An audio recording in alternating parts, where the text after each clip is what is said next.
ભાઈ લક્ઝરી કોને કહેવાય ને એ તમારા માટે લઈને આવ્યો છું વિથ ઓપન વ્યૂ વાળો ફ્લેટ છે 5 BHK પેન્ટ હાઉસ લઈને આવ્યો છું with double heighted living room રહેવાનો છે. આગળ તમને હું કિચન બતાવું, કિચન બાદ તમને છે ને ફર્સ્ટ બેડરૂમ બતાવું જે ગેસ્ટ રૂમ રહેવાનો છે ને એમાંથી પણ ગેલેરીનો એક્સેસ રહેવાનો છે. જો અહીંયાથી કઈ ગેલેરીનો એક્સેસ છે.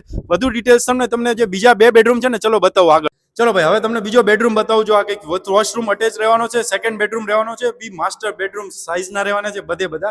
તમને થર્ડ બેડરૂમ બતાવું, એમાં બી વોશરૂમ અટેચ રહેવાનું છે. લગભગ મોસ્ટલી બધા જ બેડરૂમમાં વોશરૂમ અટેચ રહેવાનું છે. ચલો હવે આપણે ઉપર જઈએ. ચલો ભાઈ હવે તમને બતાવું fourth bedroom with washroom attach રહેવાનો છે ને અહીંથી પણ બહુ જબરજસ્ત વ્યૂ રહેવાનો છે. આગળ તમને એનો સુપર માસ્ટર બેડરૂમ બતાવું, 5 BHK છે આ. એનો લાસ્ટ બેડરૂમ બતાવું તમને, એ બી સુપર લક્ઝરિયસ તમે આને બનાવી શકો છો તમારા સપનાના ઘરને. બહુ જોરદાર. વધારે ડિટેલ્સ કહું તો 630 વારનો આ ફ્લેટ રહેવાનો છે. આ ઉપરાંત એપ્રોક્સ 100 વારના 2 ટેરેસ રહેવાના છે. એક આ સિંગલ ટેરેસ અને નીચેના ફ્લોર ઉપર બી એક ટેરેસ મળવાનું છે. હવે વધારે ડિટેલ્સ કહું ને તો ઓનરનો નંબર હું નીચે મેન્શન કરું છું, એમને કોલ કરો અને પ્રાઇસ પૂછવા અને વધારે ડિટેલ્સ માટે આવી રીલ્સ બનાવવા અમને કોન્ટેક્ટ કરો ગોલ્ડી રિયાલિટીમાં. Thank you.